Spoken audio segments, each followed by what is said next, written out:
Allah ya Rabbi ya Allah, Allah ya Rabbi Tuhan kami. Allah ya Rabbi ya Allah,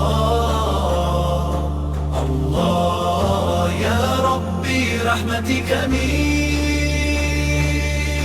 Allah, Allah ya Rabbi, jauhkan kami dari musibah, bencana fitnah, dunia akhirat.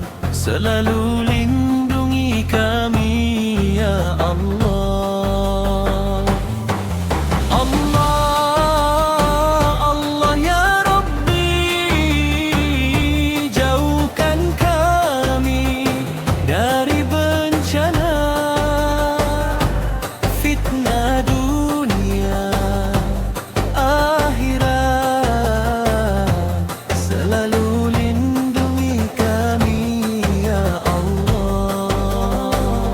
Bersolawat untuk baginda Nabi Muhammad, teladan manusia. Semoga mendapat syafaat, baik dunia dan akhirat. Sholatullah,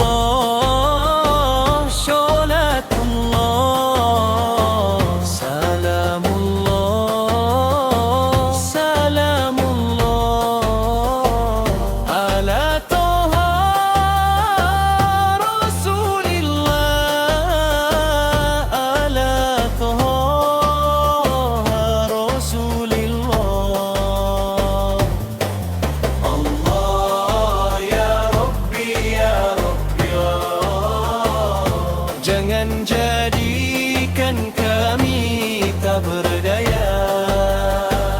Selalu jaga kami ya Allah, mampukan kami dengan keutamaan. Tawassalna bi bismillah wa bil hadi rasulillah wa kulli mujahidin lillah bi ahlil badri ya Allah. Ya Allah, Allah ya Rabbi ya Rabbi, jangan jadikan kami tak berdaya.